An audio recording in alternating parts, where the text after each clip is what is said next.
guilty before with no chance of being innocent because you're black. You only had a Not in 7% every chance to even case, get off. not in every case, Joe. Well, You know that I'm not saying clearly in the every example that you're single bringing case. up to us, clearly the example you're bringing up to us is no different than what Mr. Evans said, is that he would hire a lawyer and fight the charges. If not even sue them if he was racially profiled. So, and then you tried to brush that point away and say, well, a black guy couldn't do that because he would have already been found guilty. That was the point you just made. So that was literally the point you just made. However, now you're giving count of an anecdotal personal story where a black guy wrongfully charged, right? You get to the charge. But he then proved his innocence. Okay. So, I mean, the system works. He proved his innocence because there were cameras, Joe. He proved his innocence because there were cameras. Before there weren't cameras, who do you think would have been right? Who do you think would have been convicted of a double and then lost his license? And then his entire livelihood would have been affected, Joe. For what? Because he was harassed because he was a black man. But you're not going to admit that. You're going to ignore it. You're going to ignore it. Can you let him finish? You live in a, hold on. You live in a hyperbolic narrative where everything is created. Joe, you live in a white man world. You live with a white lens, and that's all you see. So, Take your black. So let me ask this. So your boyfriend, where did he grow up? he was born in Kansas City. Did he grow up in the city? A little bit. Were there black people around? I mean, like what age? Like this race people. I think second grade he was somewhere else. He was in a different city. Second grade is how old? Are you American? Almost, I'm not sure. So it's a little bit challenging for me to find for those positions because the majority of black people live around black people. And their everyday experience is going to be with black people. And you'll spend more time worrying about if a nigga gonna rob you versus if a white person is gonna try to harm you. And in many cases, you can kind of spot the white people that it be the eye, but you also have to have that same, I guess, vigilance, with our own people. So, I'll give you an example. I got put on 5 police officers. From my perspective, I think he racially profiled me. Because we're talking about a justice system, Sorg. We're talking about a justice system. Criminals are going to be criminals, right? The justice system, right? You statists love that, okay? Justice. You're not supposed to get injustice from the justice system. You're not supposed to be wrongly convicted at higher rates than your fellow Americans. You're not supposed to be harassed. You're not supposed to be fucking profiled. You're not supposed to be all of these things by what is the justice system that protects, right, the white man, okay? But you're not supposed to have loud cars like that disturb other people at 4 a.m., 5 a.m. Well, so maybe it's just karma.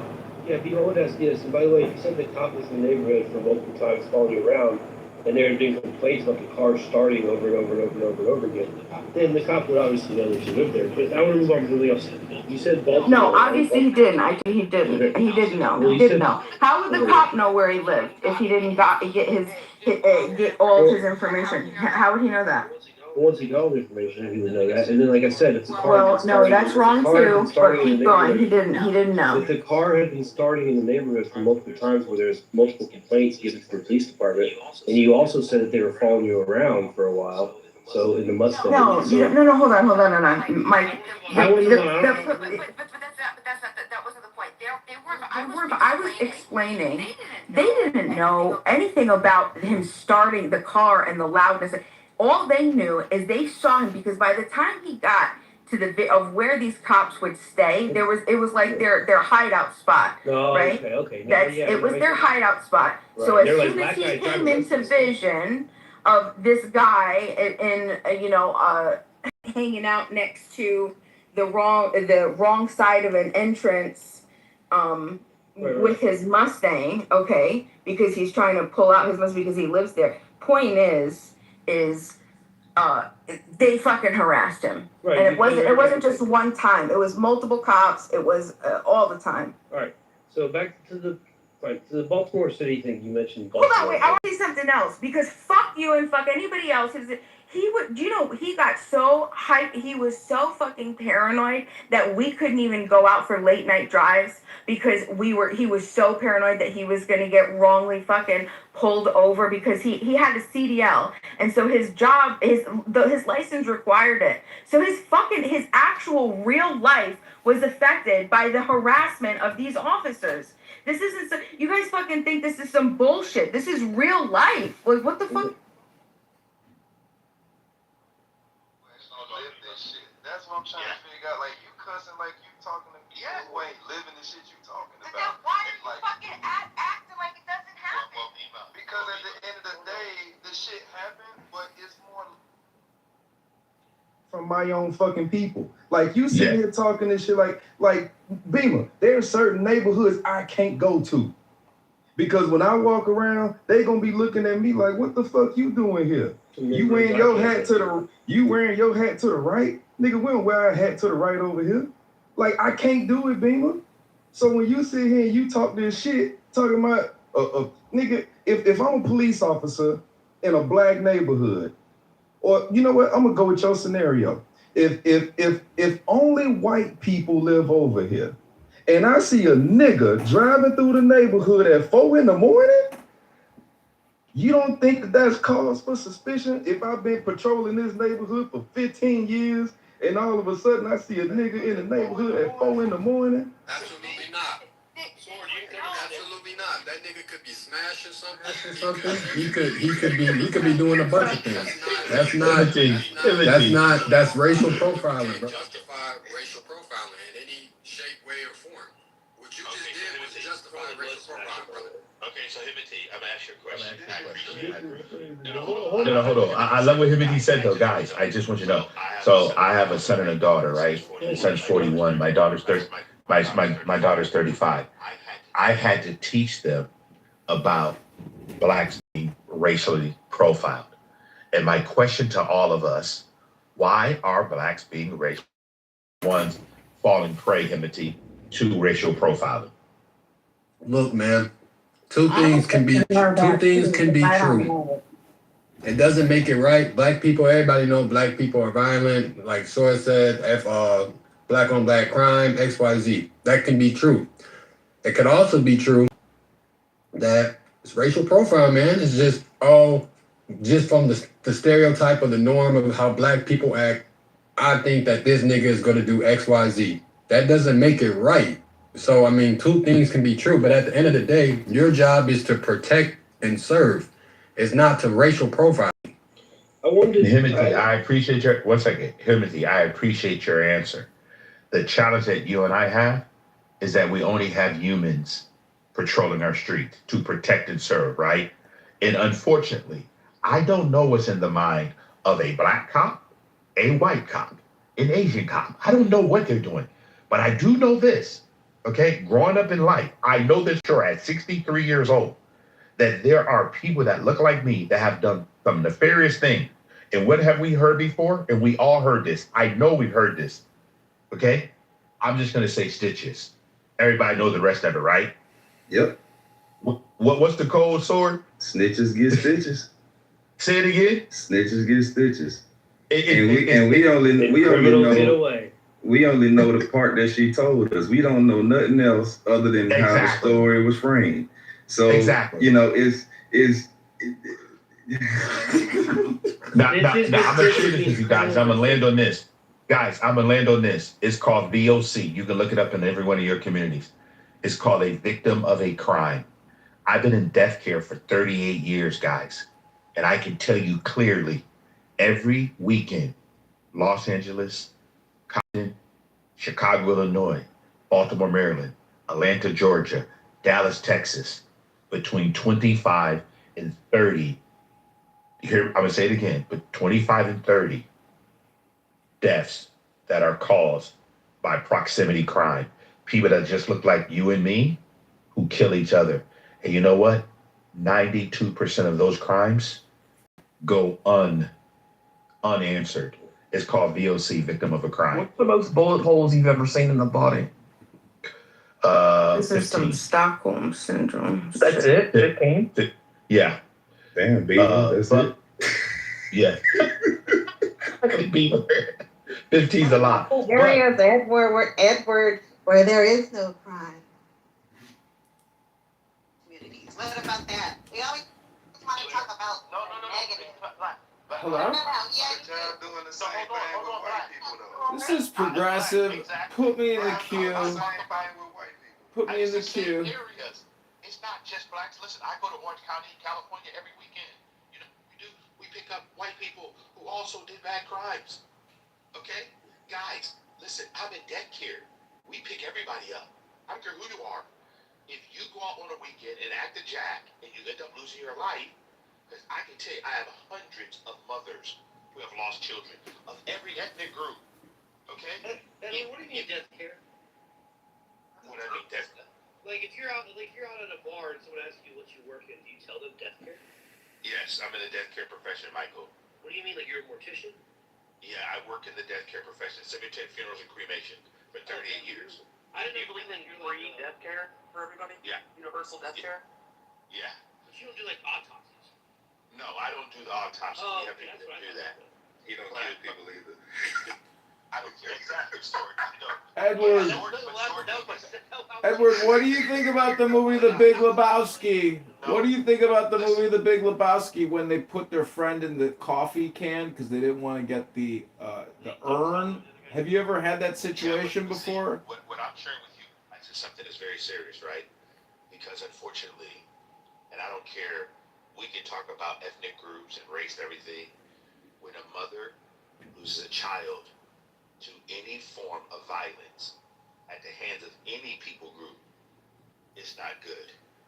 When a father have to bury their child, it's not good. I don't know who you think you are. I've seen it for 30. But Edward, Bima says it's Stockholm Syndrome. It's Stockholm Syndrome. Bima is a Karen, and Bima is here to agitate, to irritate, and pearl. She's an annoying person, a highly annoying person. And when she believes that her baby is getting pulled over because he's a black man, she's projecting. She's political. Hello? Yeah, I know who that is. Go ahead. No, I just want to land. All I'm saying to you guys is this. It's really sad that we don't take this as very serious. And I'm going to say this, Bima, I appreciate you all the time. But you know what? You can't defend people who do wrong, no matter what ethnic group they're in. Okay? And I'm going to say to you, at 63, okay, I have grandbabies that's growing up in this life right now. Okay? I want them to really be judged by who they are, not because we're going to keep making race the issue. And I hope that we can stop it. And the only way we're going to stop it is us stop blaming other people's bad behavior. You're never going to stop politics, Edward. And African Americans and Bimas of the world. One second. I don't know where I justified. Yeah. Yes. Censorship and fascism isn't going to stop. Just watch. I'll get muted. The censors are the green beans. Criminals are criminals. That's not what I'm talking about. I'm talking about a justice system that intentionally targets, harasses, and terrorizes parts of our community that and since the 1700s. Okay, we're talking, and I explained this. I talk about this started in the slave patrols. What was the purpose? What was the purpose of the slave patrols? Anybody know? Let's guess. Capturing slaves. The slave Oh, patrol. okay, The yeah. purpose of the slave patrol was to make sure there were no Yeah, we're talking about, yeah, that's true, But the slave patrols, first, when we had the slave patrols, if you were, These people are so fucking brain rot. Get to what was just presented to them. And instead, many of them get lost in the surface level concepts or like the surface level phenomena. Yeah, you're talking about engineers, right? Yeah. Kennedy here. Thank you guys for doing the Lord's work.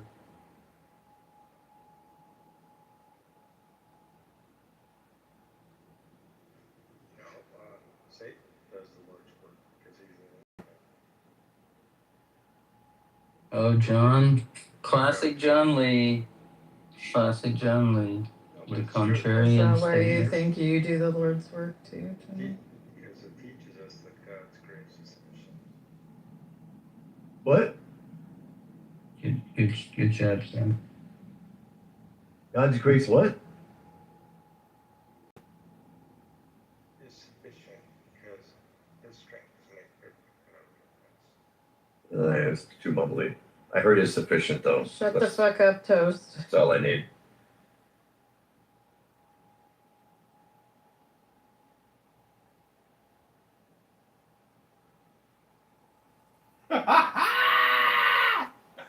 We blacked! Now that it's kind of died down here. Well, it's like when someone gets in like a like incessant rhythm like that, everybody just tends to like zone out. So it takes a while to rebuild the conversation. Right. And as Proverbs 26:20 says, for lack of wood, the fire goes out. Oh, plenty of wood. Let's go. John, why are you so quiet? Don't be quiet. I need to be louder. You're in a room. He's like in a bunk in the shelter with like his head under the covers and his little AirPods. This is going. Man, since nobody else is really talking about anything right now, how many of you have went to go see the new Spider-Man movie? I loved it. It was fantastic. I had somebody. No. I watched the first half twice. Can't listen to that shit. We're gonna have to go to music.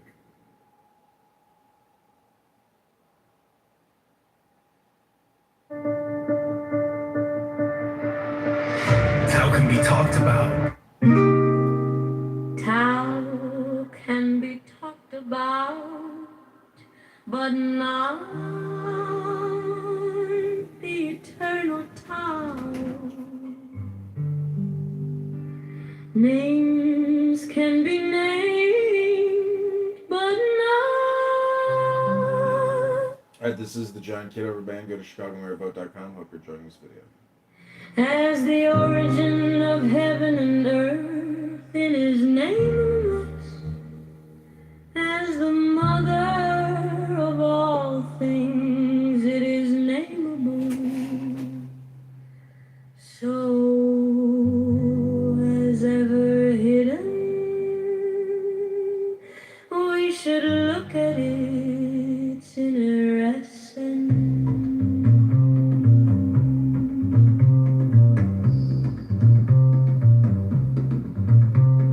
When all the world recognizes beauty as beauty, this in itself is ugliness. When all the world recognizes good as good, this in itself is evil. Indeed, the hidden and the manifest give birth to each other. Difficult and easy complement each other. Long and short exhibit each other. High and low set measure to each other. Voice and sound harmonize each other. Back and front follow each other. Therefore the sage manages his affairs without ado and spreads his teaching without talking. Hidden years nothing to the teasing things. He rears them but lays no claim to them. He does his work but sets no store by it. He accomplishes his task but does not dwell upon it. And yet it is just because he does not dwell on it that nobody can ever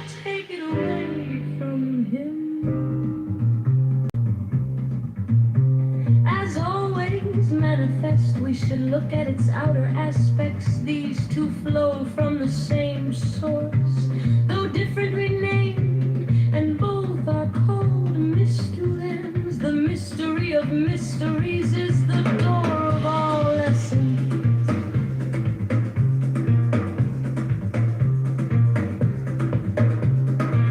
By not exalting the talented, you will cause the people to cease from rivalry and contention.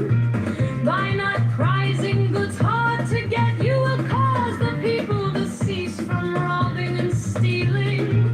By not displaying what is desirable, you would cause the people's hearts to remain undisturbed.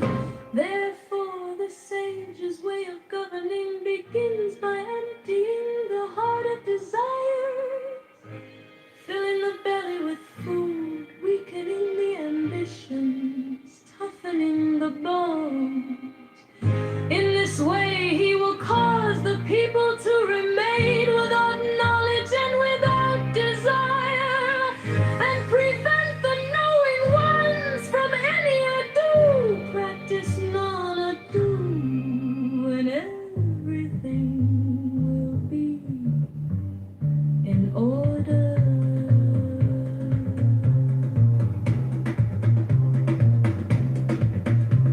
The town is like an empty bowl, which in being used can never be filled up. Fathomless, it seems to be the origin of all things. It blunts all sharp edges, it bends, oh, it is all tangled. It harmonizes all lights, it unites the world into one whole, hidden in the deeps. Yet it seems to exist forever. I do not know whose child it is. It seems to be the common ancestor of all, the father of things. Heaven and earth is not sentimental. It treats all things as straw dogs. The sage is not sentimental.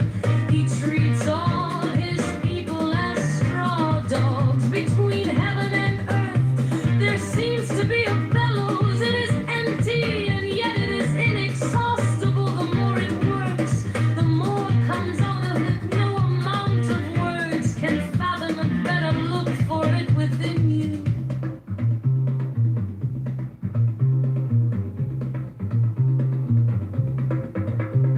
The spirit of the fountain dies not. It is called the mysterious feminine.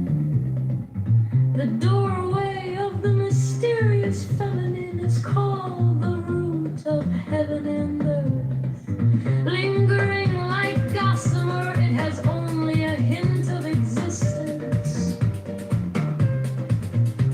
And yet, when you draw upon it, it is inexhaustible. Heaven lasts long and earth abides. What is the secret of their divinity?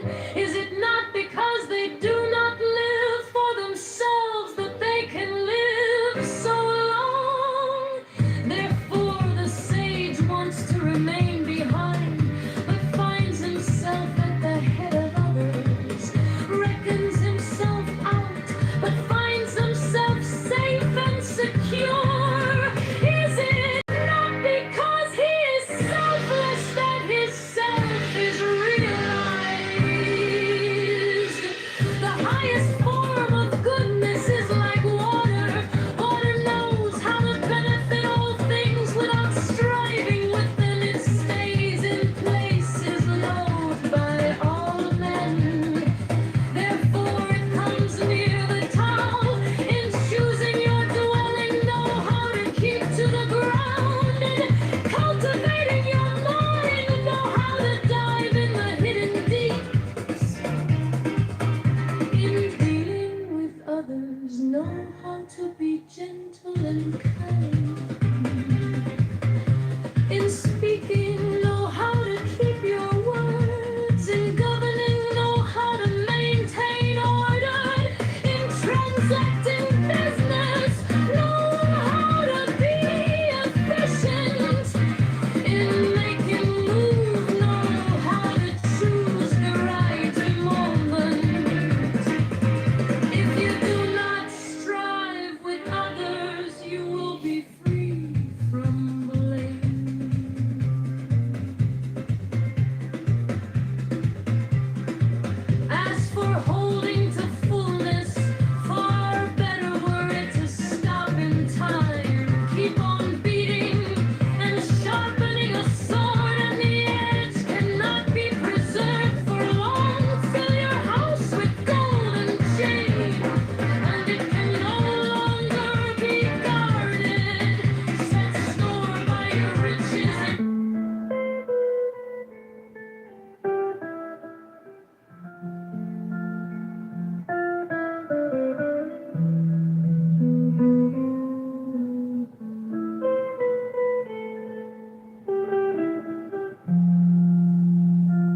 talked about, but not the eternal town.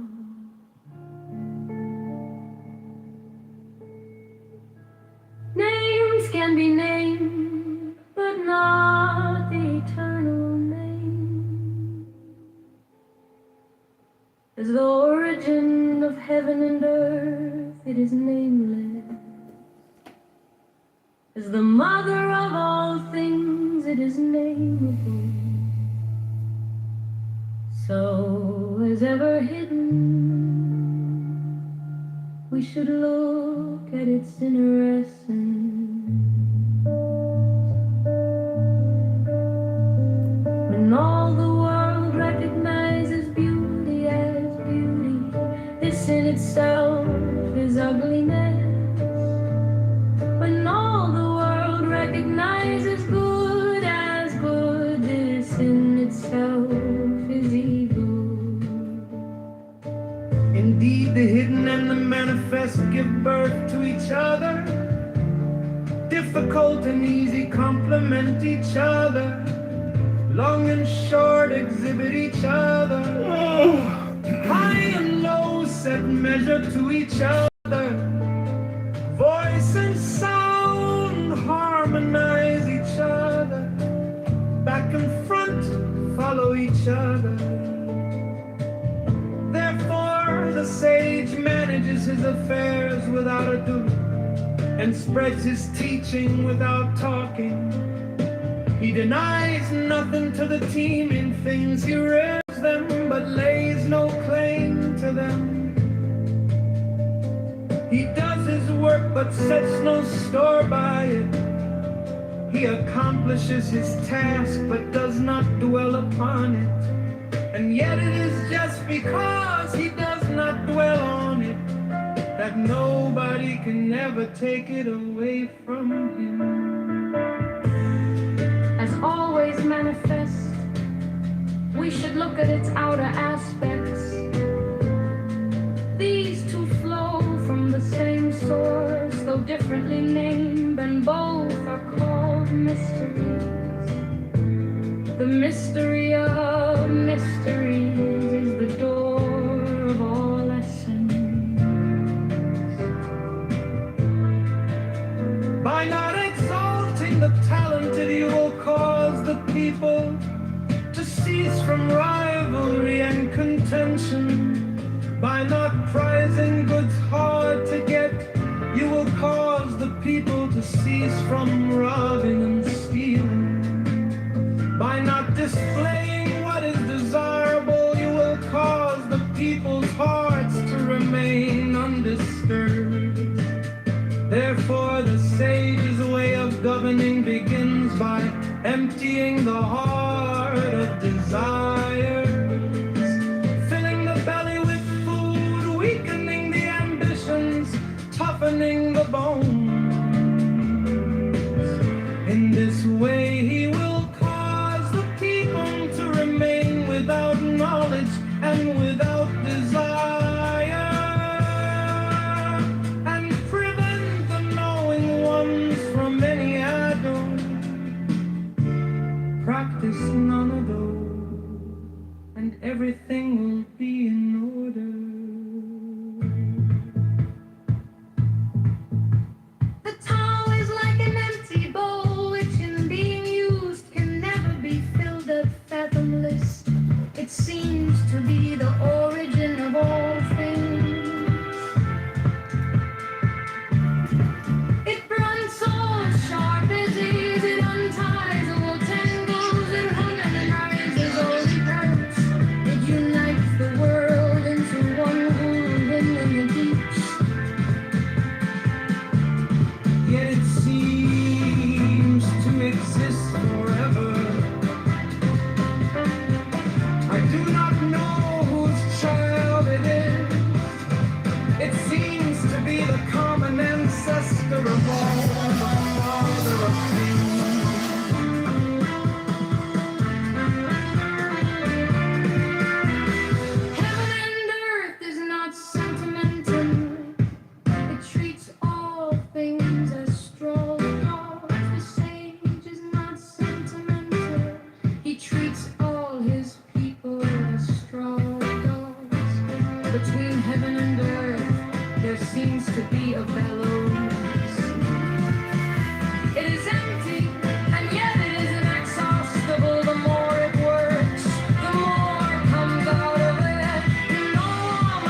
systems.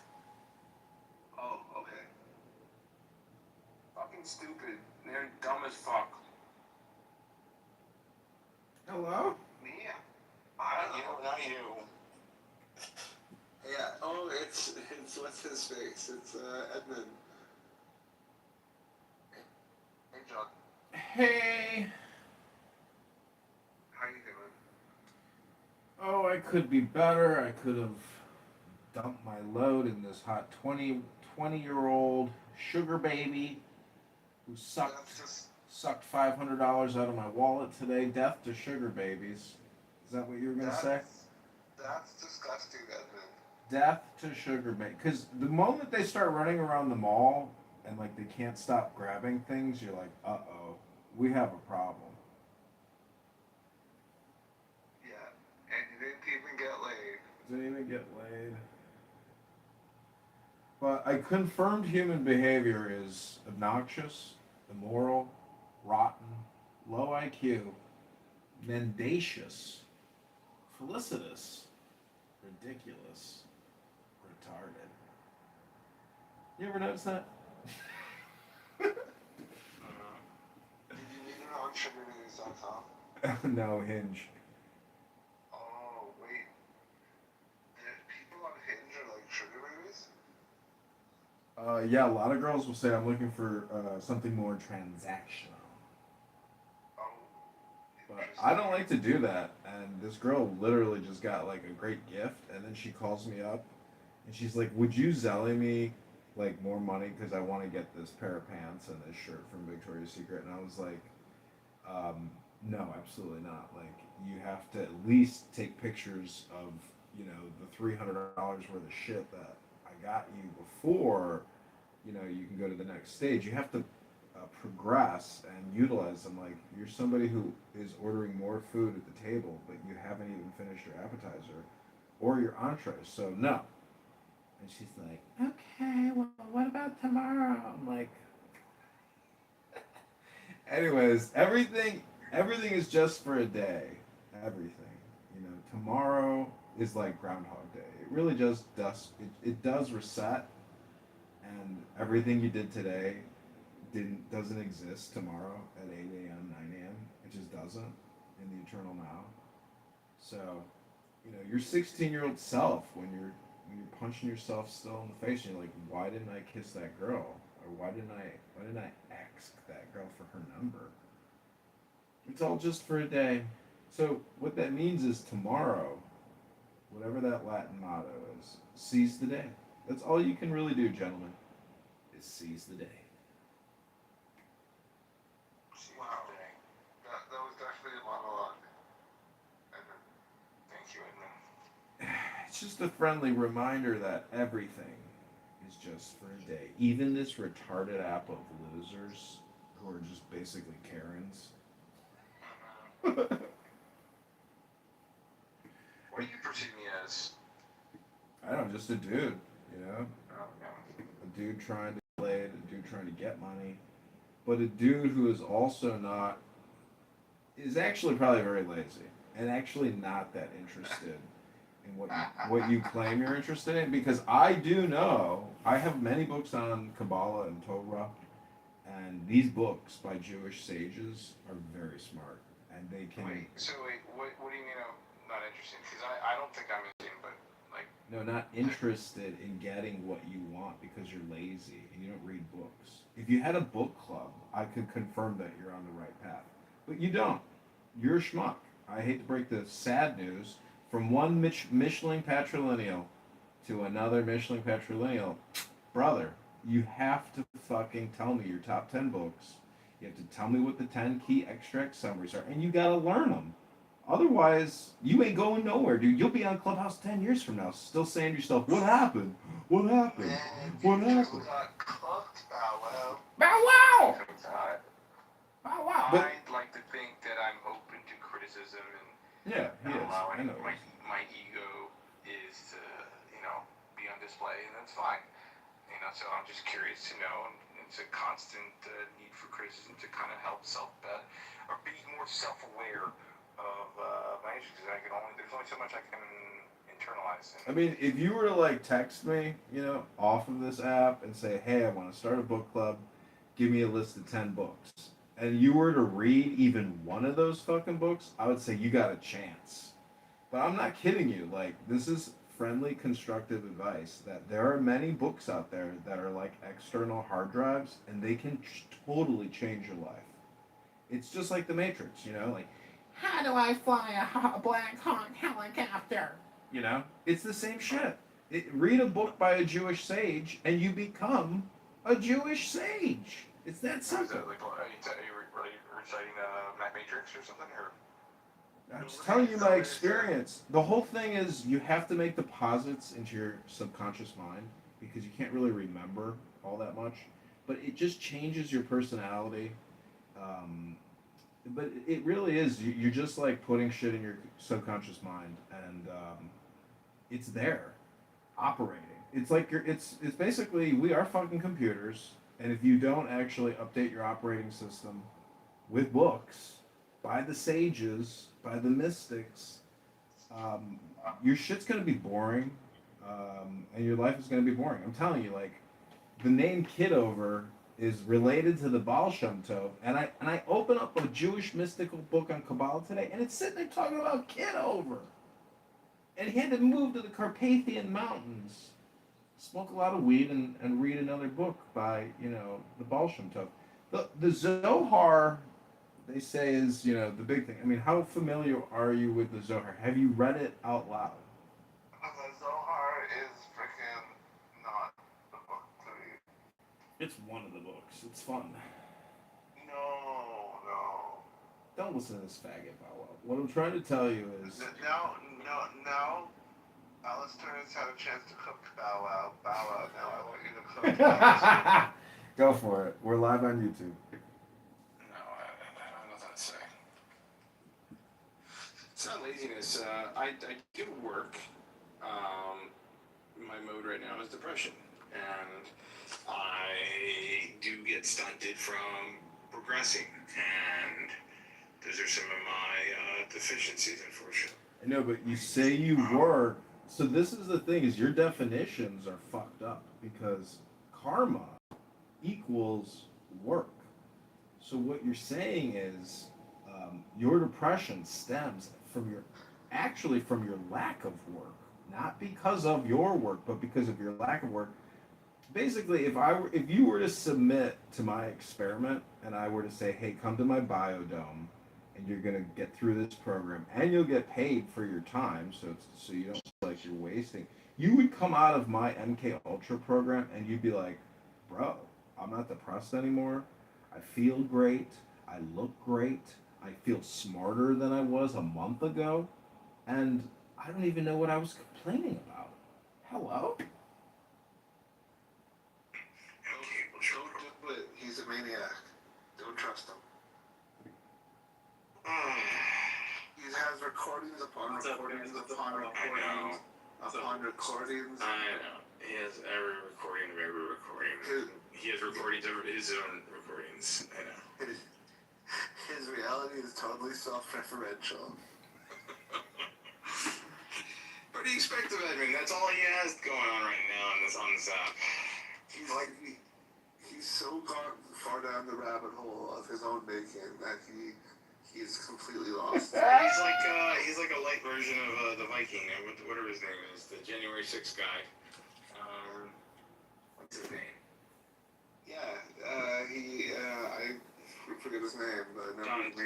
What's his name?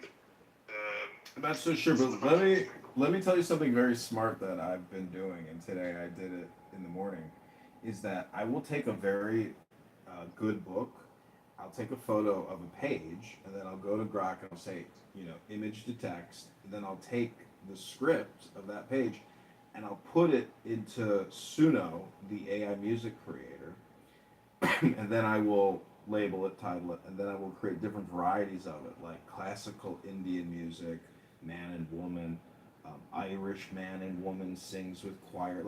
So what I'm doing is I'm taking, pretty complicated, esoteric, spiritual, psychological information and turning it into music.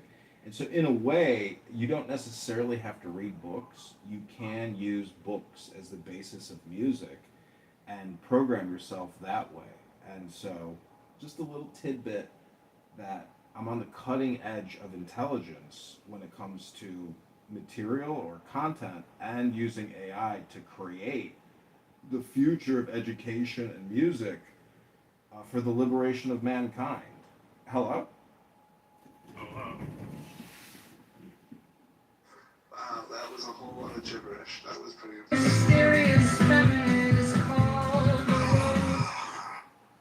Well, just listen to one of the John Kitover Band songs for 30 seconds, since you've given up years of your life to a gay conference call. Are you prepared to listen to the John Kitover Band for 30 seconds? No, we're not. Okay, here we go.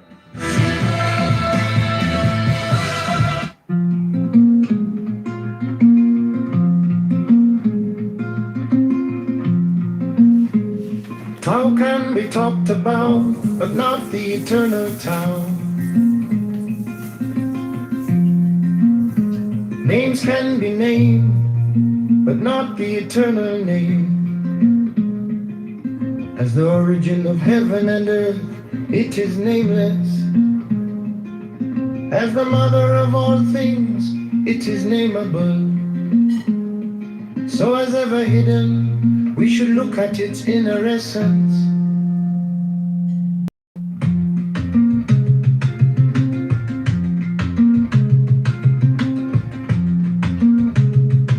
When all the world recognizes beauty as beauty, this in itself is ugliness. When all the world recognizes good as good, this in itself is evil. Indeed, the hidden and the manifest give birth to each other. Difficult and easy complement each other. Long and short exhibit each other. High and low set measure to each other. Voice and sound harmonize each other. Back and front follow each other. Therefore the sage manages his affairs without a do, and spreads his teaching without talking. He denies nothing to the teeming things, he rears them, but lays no claim to them. He does his work, but sets no store by it. He accomplishes his task, but does not dwell upon it. And yet it is just because he does not dwell on it that nobody can ever take it away from him. As always manifest, we should look at its outer aspects. These two flow from the same source, though differently named, and both are called mysteries. The mystery of mysteries is the door of all essence. By not exalting the talented, you will cause the people to cease from rivalry and contention. By not prizing goods hard to get, you will cause the people to cease from robbing and stealing. By not displaying what is desirable, you will cause the people's hearts to remain undisturbed. Therefore the sage's way of governing begins by emptying the heart of desires, filling the belly with food, weakening ambitions, toughening the bones. In this way he will cause the people to remain without knowledge and without desire, and prevent the knowing ones from any other. Practice none other, and everything will be in order. The Tao is like an empty bone, which in being used can never be filled up, fathomless. It seems to be the origin of all things. It blunts all sharp edges. It unties all. That's it. That's the John Kitover Band. Thank you for the NLP. Yeah, I mean, honestly, it does work because you are your words, and if you start being more aware of like some of the negative speech you have, you literally have to do the karma point work and start reading books out loud and like reprogramming your brain neurolinguistically. I've been doing it for years, and look at me. I mean, I have 200,000 videos up on YouTube. I'm running for the mayor. Everybody in this city hates me or loves me. You know, hello?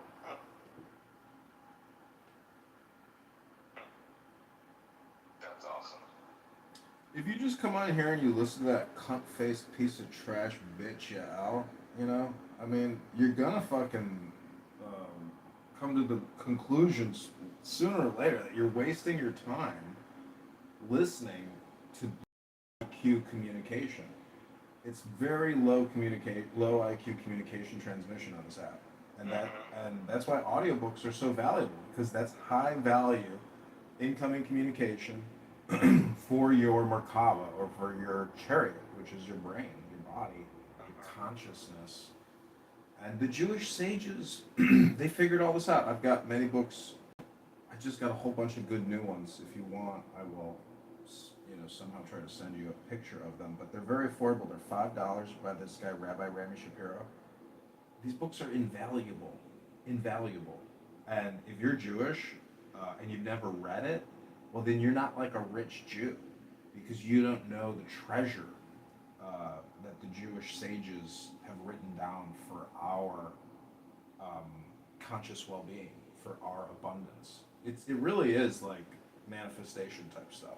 It sounds corny, but you have to do the work. You have to program yourself. And I do it by reading books out loud. I'm not ashamed to do that, but like if you create like a private YouTube or some way where you can listen to yourself reading a book out loud, you will reinforce and reprogram that work into your conscious being, and that's who you are. And so when you go out with a hot chick, you become a master communicator, much more so than you think you are now, because some of these books, when you really read them, like, you are transforming your IQ. Like, your IQ is going up. The larger your LLM, the higher your IQ. That's just the way it works. And then you have to have the comprehension aspect of it too, so. It is what it is. It's all just like self-work, It's philosophy, basically. Study of self. Fair enough. Have you ever done Toastmasters? I did. Did it in college. I did public speaking in college. I've run for Congress, run for committeeman. I'm running for mayor. Requires an awful lot of public speaking. I like to do it in my underpants from the comfort of my home. Hello? You ever thought about maybe rejoining? Excuse me? You ever thought about rejoining Toastmasters?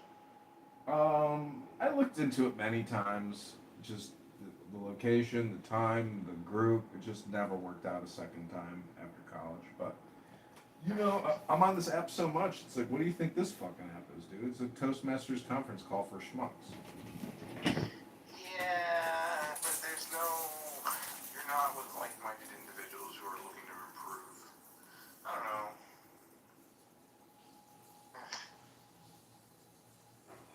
Still being intelligent enough or are there to promote the same thing that you're there for, so I don't know. That's my perspective. Who knows? So when's your next run? Like, I don't know what your deal is. Like, are you running for anything else right now? Like, are you kind of in between something? Didn't you have like a court thing? Like, what was the whole deal with that? I didn't put the puzzle together with that one.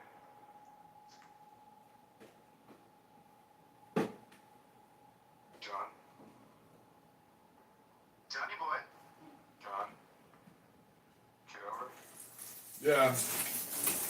John Mueller? Sorry, I was filling up a cup of tea in the kitchen. What was your question, Michael? What are you doing next in terms of politics, and what was the Next? what was the ordeal with the last scenario? Like, you were in front of a judge or something? I didn't understand. No, you don't. You go through a judge when you go through the challenge trial for your petitions. That was it. They kicked me off the ballot. I didn't have enough signatures. Their lawyer made a slanderous, defaming claim that I committed fraud. I called them on it. I've called out the congressman for committing actual fraud, and that's the end of it. But fucking loser faggots like Marshall Rankin, who's a fucking door knocker and a ballot harvester for a liberal Republican in Texas, he's like, "Wow, they're real busy, but we're still working on it. We're gonna get them." That's what Marshall fucking faggot Rankin said in a room one day. And so, anyways, I won't forget it. But listen, yeah, he's retarded. All communication is politics. When they defamed me, The worst is when you have like a high estrogen autistic individual. Those are the worst. You mean like a... Listen, that's been going on throughout human history. Do you know how many governments and like how much conflict there's been between what you might call normative people and what you just described as being like an NFR?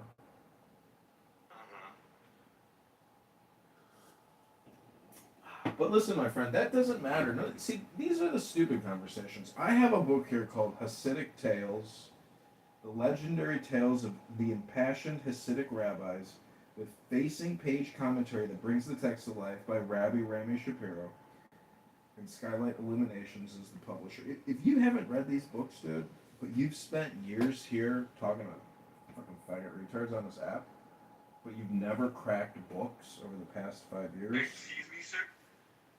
I got Proverbs, the wisdom of Solomon. I mean, just one sentence from this book is worth more than 3 months of listening to faggot retards on this app. Remember every book that I've read in my life, just like every meal that I've eaten in my life, but yet it made me so. Ralph Waldo Emerson. Yeah, he's good. You know what's interesting is if you search your memory, you're actually recording everything, which is remarkable. If you really sit there and you try to like think about a day, and I mean, you can think about the smallest details of something you saw on a specific day. Gift is being eroded by technology. But what I'm saying is memory is very powerful, but many people overestimate their memory, or they're unable to like actually recall information quickly or even at all to serve the situation. All I'm saying is, I got this other book, The Wisdom of the Jewish Sages, a modern reading of Pirkei Avot by Rabbi Rami Shapiro. This is page 13. It says, Hillel and Shammai received the teaching from Shemaiah and Avtalion. Hillel said, "Be disciples of Aaron, loving peace and acting peacefully, loving people and drawing them to reality." So, when we were talking about neurolinguistic programming and doing self-help work, oh my God, that's called reading a book. And people on this app are retarded. So if you just come here to this retarded app and listen to retards program your NLP, you're going to be retarded. Hello? You're telling me to get a life? Sir, is that projection? Do I need to turn on the projection activation detection system and roll out the projection mirror? Excuse me, please. Projection says You know what? what I've noticed? What? I've noticed that when it comes to the Writers Society, or when it comes to like publishing a book, women have taken over, you know? Yeah. Kind of like they did with psychology and the medical field. I, as a male writer, when I go to different writing clubs, I usually leave because there's not like, there's no one I can relate to there. Either gay men there, trans, or women. I have a question, sister. You have a sister, a mother, and a grandmother. Why don't you respect women? I mean, basically, in your own family, you got a lot of things, yeah? But look, this one black guy told me, hey, look, the way you can become a real man is by forgiving your mother. Okay, my mother is just, I have both my father and my mother. They both gave me tools for life. But it's just, I kind of feel like in America, my father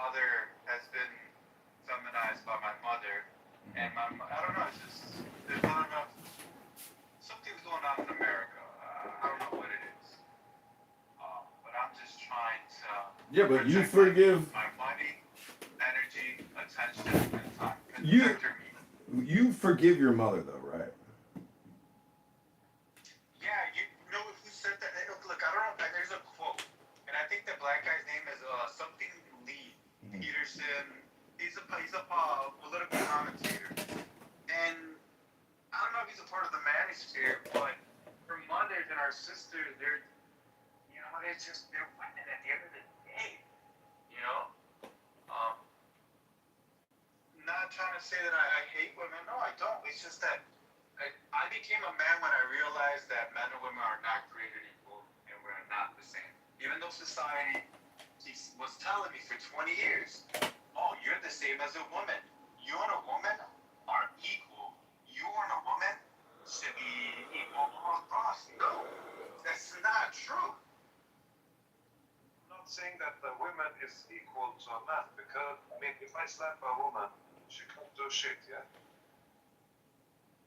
You understand the point? I understand. I'm not saying that you... Yeah, and if a woman says you raped her, you can't do shit. Yes, because unfortunately, the law is with their side now. But, I mean, if you can prove your innocence, then I guess that's it, yeah. Good luck. I hope you have $20,000 on the side.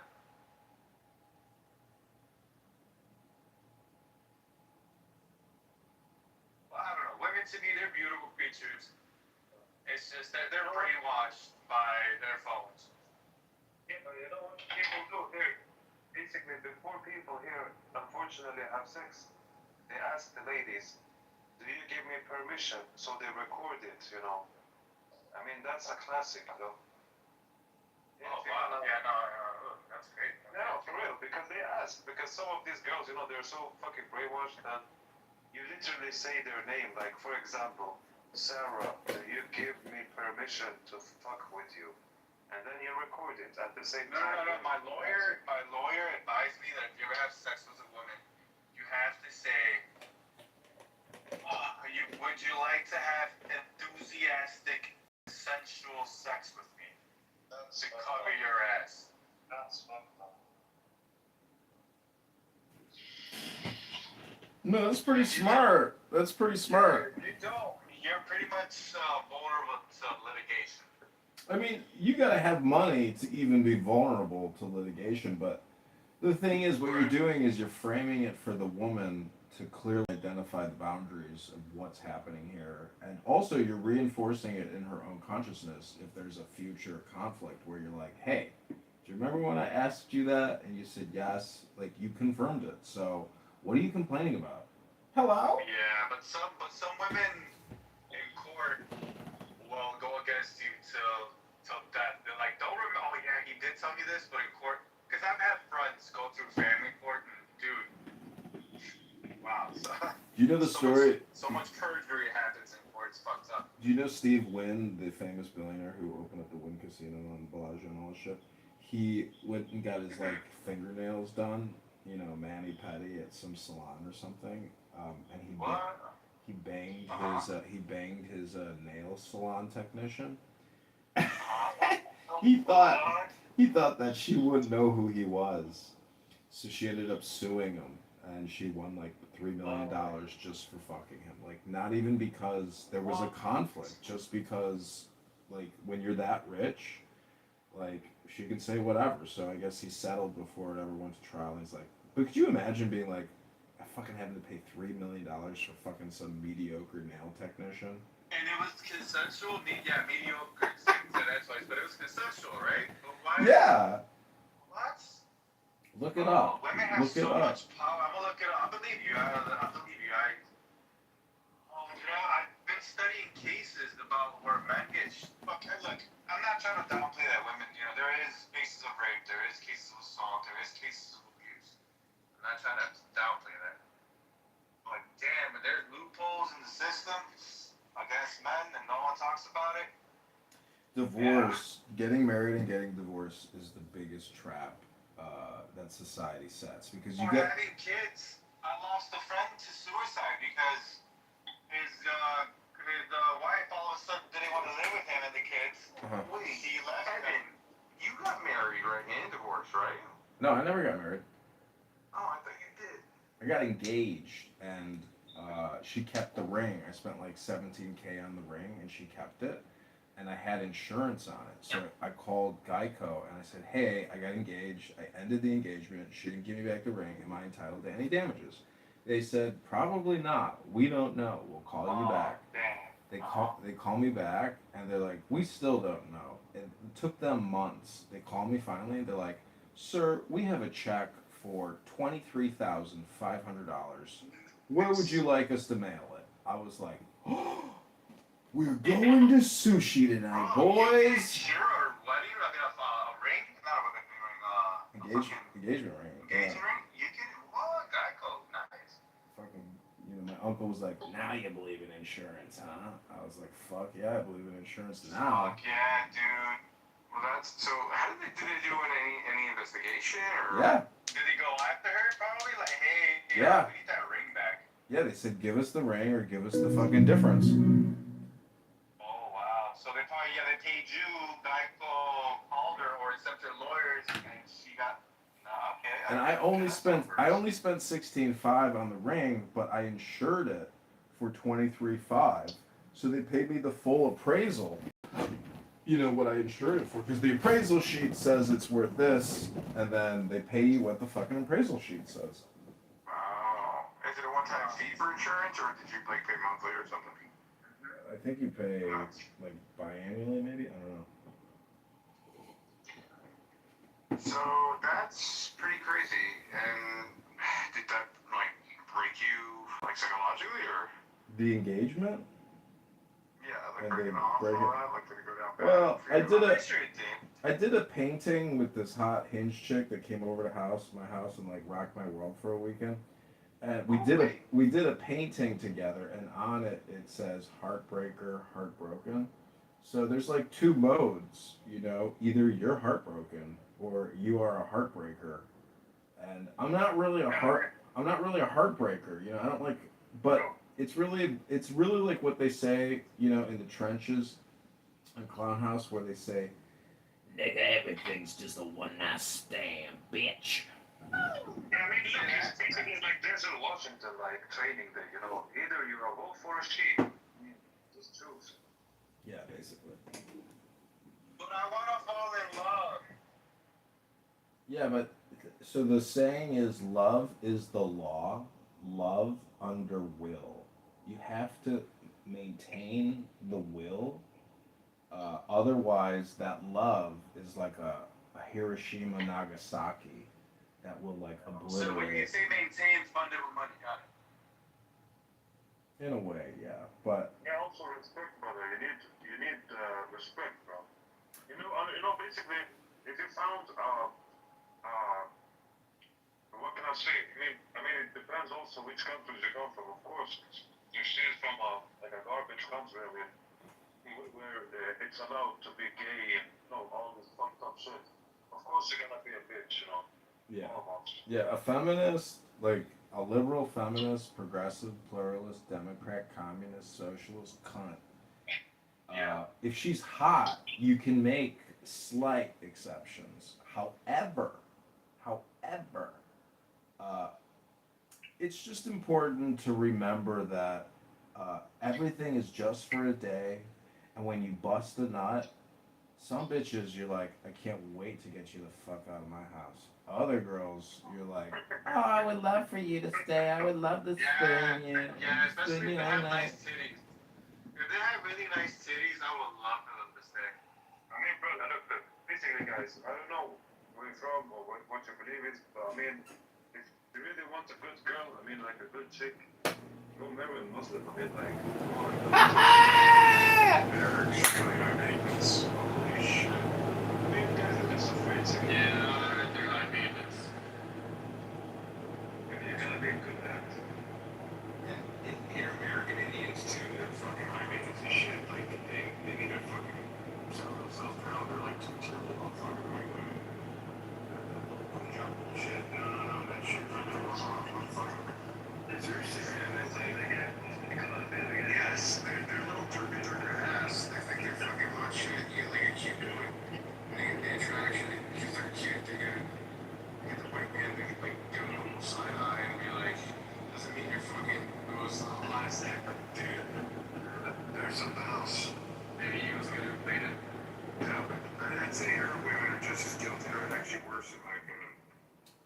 was gonna go. I was gonna. Which country? I mean, basically just the ones that come here in the United States, the Arab Americans, the Middle Eastern Americans, they're just as popular. If they have a phone, Because I blame their fathers that spoil this shit out of them. fathers. You blame some of them. You can't blame the fathers though that had to work. There's some fathers that they're not around, bro. They have to fucking. They fucking spoil the shit out of the guy. I'm gonna run a family nowadays, man. But I'm just saying, like, imagine, okay, not that it's an Arab or they're kind of like a Indian or a Punjabi or whatever. I mean, if basically, let's say she's just practicing the religion, yeah? Even if she's a black Muslim, orange Muslim, like a Donald Trump Muslim, or like a fucking red Muslim, you know, Chinese Muslim, doesn't matter, but basically. Dude, that it you doesn't. guys, I mean, Mr. Vegas, I'm sorry, but it's a pony show. I went out with him. I was gonna go out with a Muslim chick the other night. Very pretty girl, but she's 37. So that's 17 years older than a 20-year-old. So bitch, you best come out the gate respectful as fuck. And she came out the gate saying, "Why should I go out with you if we live in Trump America? If we live in a Trump America where I'm not welcomed?" And I was like, "Bitch, red flag number one. Red flag number one." So I made the reservation, and then 2 hours before the reservation, I cancel on her. I say, "Hey, I'm actually not feeling well. I need to cancel and reschedule with you." She texts me when the reservation starts, and she says, "Please zelly me $65 for my Uber, and I knew you were gonna do this. I knew you were no good. Blah blah blah." And then I just blocked that bitch. But what I'm saying is, like, dude, I gave that bitch 2 hours heads up, but her ass doesn't want to look at the fucking phone, or she's texting me on Hinge when she already has my fucking number. So, you know. I mean, the way you describe, this is Good basically job, like brother. a. I'm respecting game, brother. Good job. Hey, some men don't care. They just get stepped on. If she was, Sure, I'll send you the money. if she was 27, I would have showed up to that date. But when you're 37, She's 25, 27, 23. Hell yeah, dude, I'll be my baby girl. Here's 60. that's what I'm saying.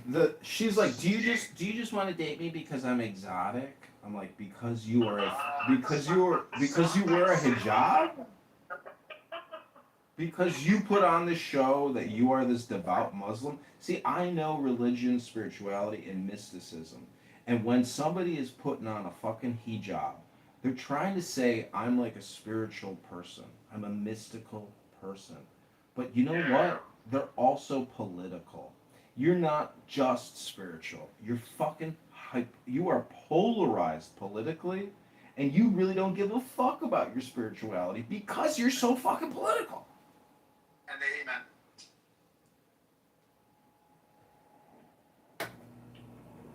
Well, I mean, whatever maybe, of course, they got scores, maybe good points, got some good points, but also I mean, so for the ladies that basically, even if it's Christianity and Judaism, I mean, those who like really practice it and follow it and respect it, not just for show, to look good in the eyes of the other people. I mean, basically, just follow. I mean, the point is, imagine if you get like a good chick who respects yourself, basically, the way she dresses and everything. Dude, Even if she's not. dude, it's a show, man. It's not the fucking book club. When a bitch pulls out a bibliography of the top 10 books and she wants to talk about her fucking book club, then we can start examining her religious, spiritual, psychological beliefs. But otherwise, it's all just fucking makeup on a pig, dude. Do not believe the outward facing appearance of a woman. If she doesn't have a fucking book club, she's just another fucking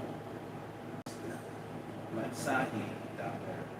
Big time faggot. Anyways, the police gave me a ticket for being Jewish. Hello?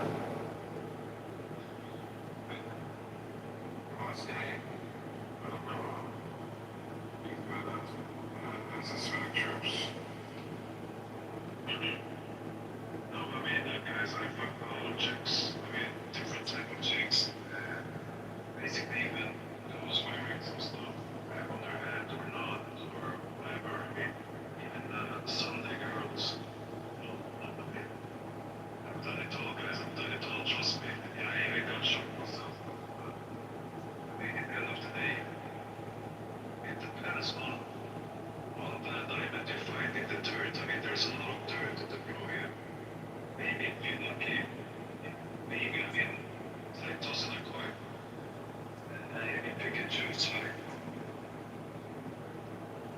Yeah, I mean, love is very important, but the truth is, if you want mature love, you have to become a refined person yourself.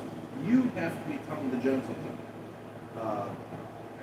and let your experience flow from that source as you being the center of the wheel. Many women will knock you out of the center of the circle, and that's all I'm trying to say is, be aware of how they, jujitsu your ass out of your center circle position. Like today, I got sugar baby, but to a limited extent. I have, I should have just given her cash and be like, here's your budget for the day, take care now. But instead I just kept letting her hit that credit card for no fucking, I should have just given her the cash like I thought in the beginning. I said, that's all you're gonna get, bitch.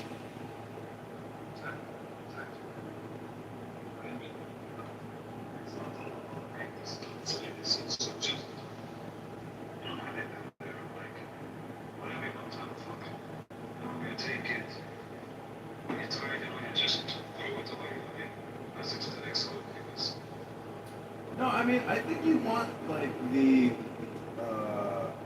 harem where you're just like you're there because like that's your kingdom, and you just happen to have all these beautiful women hanging around, and you don't really pay that much attention. Occasionally, like 1 out of 10, you're like, okay, I'm gonna fawn over this one amazing specimen. But what I'm saying is, like in the harem, if you've got it going on, you're the king, you're royalty. You just enjoy the environment, the scene, and when you find your dancing partner, it just happens naturally, like flowers.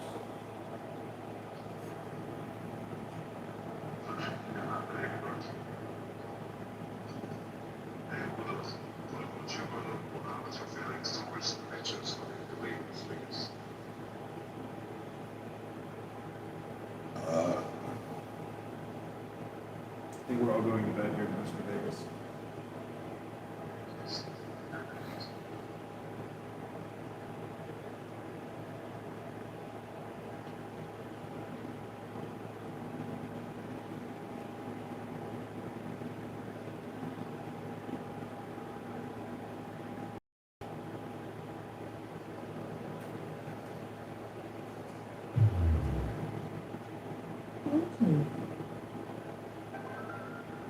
This ain't what's going on. That's not what's going on right now. I promise you that. I don't even, bro. The easiest way to stay out the hospital is to eat right and don't go to the fucking hospital. Okay, well, say that to black mothers. Say that to black mothers, where the black maternal mortality rate is almost 50 deaths per 100,000 live births, where white, Hispanic, and Asian is 14, 12, 11, 44, 50 deaths per 100,000 versus for up to. What's the read? You just reading off a bunch of numbers, but we need to dive into the numbers. Hold on, brother. I'm not nigga. She add bias to the numbers. So what I'm doing is I'm saying, bro, can I finish? Because you out of all people, like, bro, come on, man. Like, I ain't even go back to it. So. Let's do it. When you rattle off these numbers, the question then becomes what methodology did these people use to come out to their conclusions? Because you don't know what it is. So when you just rattle off numbers and say, well, this per 1,000, okay, well let's dig into the sample set and let's see what it is before we make any conclusions or to confirm if we would come to the same conclusion that they came to. Numbers don't mean shit. Yeah, they can lie. You know that there's did you also know, Dina, that black women picking and choosing better than white women? No, I'm not picking and choosing. You know that, Dina? I do every study like that, bro. Like, he picking and choosing, but he just talked about how we pick and choose with the numbers and feelings in this, and he's literally doing it right now. I don't understand. How you bro, did you, okay, what did you gather from the numbers that she read? The numbers that she read clearly states that there is a bias. And that's that. If they did a study on it, if they did a study, okay, we understand that This shit is fucking crazy, bro. Okay. Black women on average weigh 20 pounds more than white women. So they're more likely to have complications during childbirth that lead to death. That's just a fact. Yeah, you're gonna have to first prove that women of that same weight in other races have the same complications. Do you see what she's doing right now? equivalent, Do you see what she's doing? that's equivalent, then She has to say it one more time. I didn't hear what she said. Say it one more time. She said now he has to prove. You see, the only thing that I was saying is we need to do the same thing by investigating the report. Let's go into the proof to confirm if we come to the same conclusion. You told me I was picking and choosing. When Beaver gave a reason or a possible reason as to why that paper could come to that outcome, she said you gotta prove it. But when I said to prove it, it's a problem. I'm picking and choosing. She's saying, but because you said that we are doing at least somebody was doing it.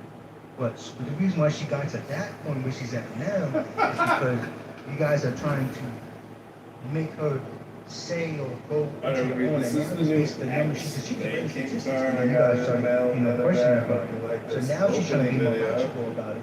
To now come up with a solution her own way to it now. But originally that's not what she was doing. So, brother, let me ask you this: in your personal studies, when you read research studies, do you actually dive into the numbers and you just everything? Okay. Well, literally, you just told me that I was picking and choosing because the only thing I said was we need to dive into the numbers to figure out why they are the way they are. No, because before that, you said that, you literally said before that we are victims. This thing you can chop up a lot of people around cell here, phones we are with it. victims. Yes, and I'm big up against that shit. I don't do that, against that shit. I ain't making this doing that shit. But then another thing you said was that we pick and choose our information, and all she did was read a statistic based off the claims that she made before to emphasize on her previous points. And then when you guys started, She never made the claim before. This was the first one she pulled up about the medical It was a field. whole conversation, bro. She was talking about, even then, she was talking about when she goes to the hospitals, she asks us about what's going on and is everything better. Right, but right, that's her saying what she would do if she went into a hospital. This was the first time she brought up a study. So when I'm saying we need to dive into the study to figure out why they are the way they are. yeah, I don't disagree with you, sir. She jumped in and said, and when she jumped in respectfully, just like she just did, and then you came off the mic, then that's when I said, man, we some fucking victims. Because everything is always about, bro, this shit is like Jasmine Crockett all over again. Everything is about racism. There's no ownership on people to do what they need to do to secure themselves. Everything is about racism. So what does that mean? That means you literally have no control over your life and the outcomes that you have. It's always somebody else's fault. Well, that's not what I'm saying. One second. So that's not what I'm saying. So what I'm saying, what you just said, I totally agree with you, right? But there's a baseline. You're saying that basically, in this particular case, the study that I had listed, I explained that this was all through, it was the study of the documents. So this wasn't an active, it was a retrospective study. So they looked at the documents that had already been documented from the hospitals. They looked at 250,000 emergency room visits, okay? And it wasn't, basically my point is it's not it wasn't randomized, right? It wasn't like some experiment. This was looking at the information of what is provided, right? And you could say, the things that we can't say 100% is, this is racism, right? Because I wouldn't be able to prove that. You can't, a person who's 100% absolute racist, but doesn't come out and say, I'm racist, it's impossible to prove, right? There's some other argumentation that you could always make, right? So we can say, if you don't want to say that it's racist, you absolutely can't say that it's not racially prejudiced, there's obviously a pattern here that is not just slightly significant, highly significant. So if you want to look into why, right, that basically what they did is they looked at the patients came in, what was their first initial complaint? That this was documented. They read the complaint, right? They read whatever the complaint was. Then they looked at what their scores, what the nurses gave them for their scores.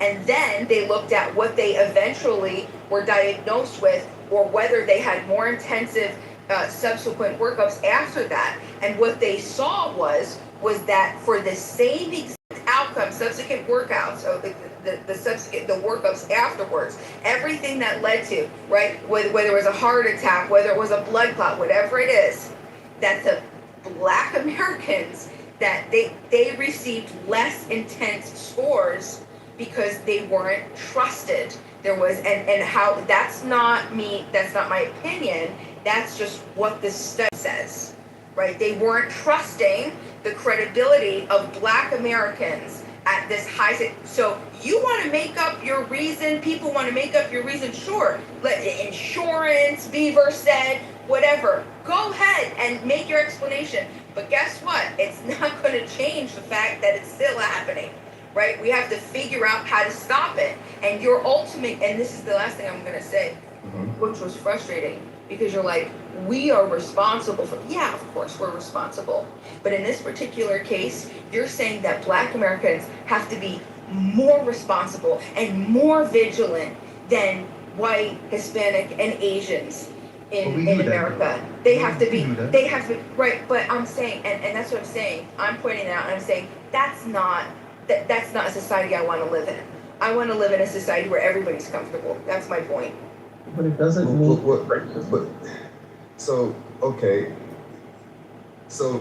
Okay, now, I'm glad you said you was frustrated. Now, you just said that you want to live in a society where everybody's comfortable. Now, would I be biased or racially profiling you when I hear you say something like that, and then you read a study, and the outcome that the study says, and you automatically jump on that size of what you're saying? Am I racially profiling you or being biased towards you because you revealed your bias in this sense? I'm not understanding the question. All right, don't worry about it. Let's go to something different. Now, it didn't make sense to me, so. It's okay. The results of that test said that they were less trusting, right?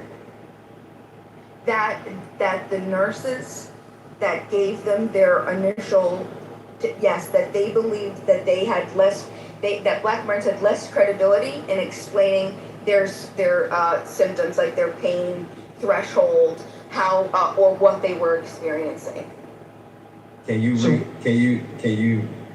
put the study in the chat so that I can read it myself? So she's talking about when you say how is it making you feel?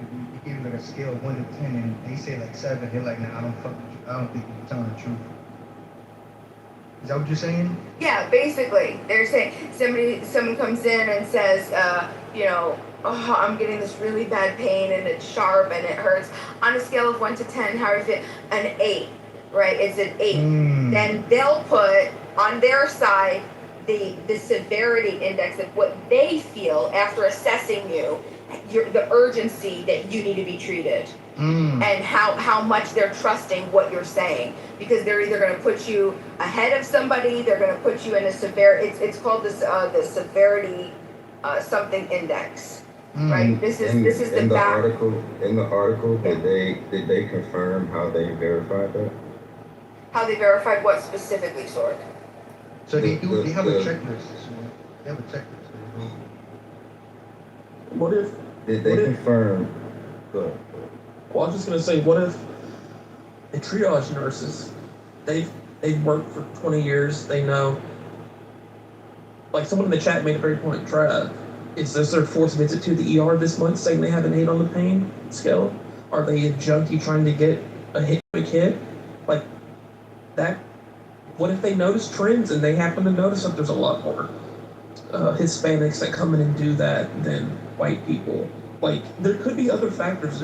You can't always just default to the triage nurses are racist. They don't like black people, and they're Yeah, but the But problem though with this somebody's study though, telling you. Beaver, one second. The problem with the study though is that the cases where the nurses gave them low priority and didn't trust them, they ended up having the severe and the same symptoms as somebody who was white, Asian, or Hispanic. So let me tell you, Don't call 911. Beaver, 1 second. that can still be explained by that though. Beaver, no. My Wait, mother hold on. and my Hold on. grandmother. Yeah, that Hold doesn't on. counter my point. Wait, hold on. 'Cause this is the question. This is the question I wanted. Hold on, brother. Hold on. Nah, brother. Come on, man. This is the question I wanted to ask. grandmother In the and my mother, article, right? in the article, how did they confirm what the example that you guys just gave? How did the article articulate how they confirmed that? That severity level. If somebody said that my pain was an 8, but the doctor wrote down 7 or 6 or whatever, no, it's not about hate. I'm just doing what you said you do. I'm investigating the It was numbers. discretionary So- sort. That's Well, why even ask that's them the their point of the opinion? study. Somebody's telling you That was. how painful the, and Do you you're hear me, telling sir? them they're wrong. No, I'm not saying that they're wrong, you stupid nigga. What I'm asking is how did they confirm it? This is a pre-checklist. There's a my mother and my Bro, I'm grandmother talking always about said, the article. There's a checklist. Oh my god, I'm bro. telling you how they do it. Like if Sword walks into What is Bemis, not getting it? Nigga, you ain't listening. I'm asking But about the Bemis said people that who she wrote didn't the hate. article. How did they confirm this? It's not about the people that's in the hospital. Let's say if the event took place. Okay, cool. Oh my god, bro. Sword walks into Bemis' room. Bemis says she said an 8. Sword goes back and writes down 5. How did they confirm that Sword wrote down a 5? Because they have a computer system where they have to do the pre-checks. So how did so the nurse writes that the Yes. was an 8. So the nurse writes patient says 8, but it's really only a 5. Yes, in the initial checkup, that's when they're talking to you and they're on the computer or writing shit down, that's what they're doing. No, it's not. They're not rewriting the pain mark. Hold on. Because now, see, you're not even listening to your own fucking argument. Because if you check the computer system, there's only one number in there. That's the 5. So did they go back to the nurse or did they go back to the patient and ask? No, you're missing. That's what I'm. What they're saying, it's Oh a my different God. number sort.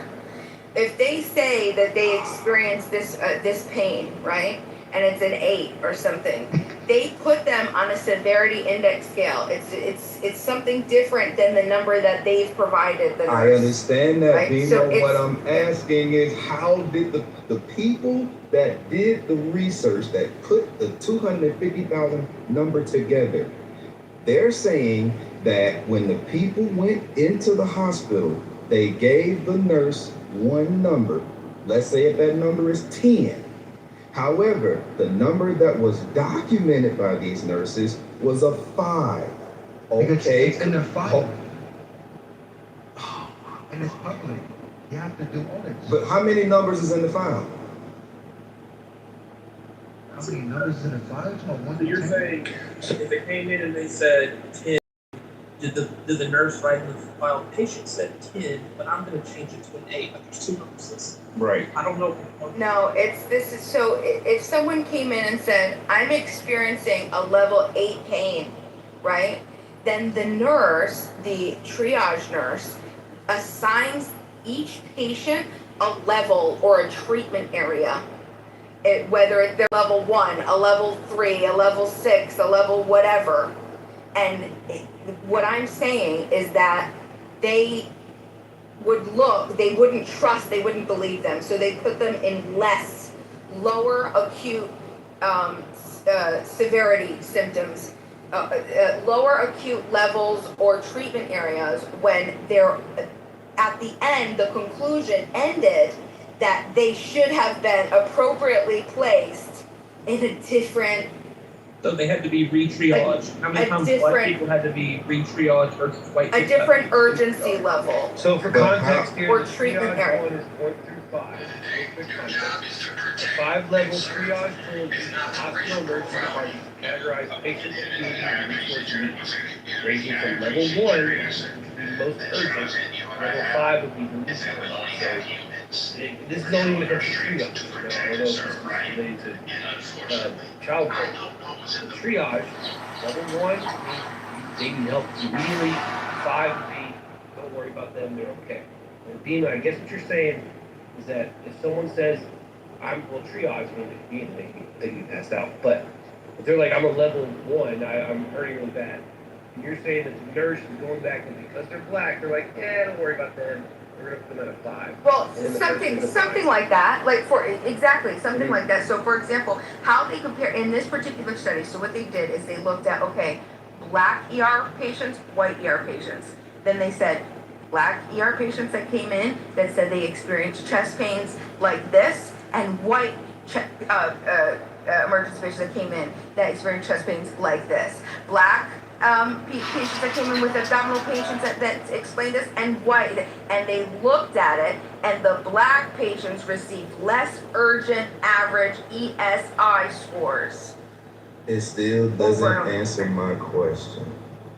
You're saying that they said, okay, did the nurse document what they said? According to y'all saying that they didn't. They only wrote down one number, which was the observation that the nurse felt like the black person was experiencing.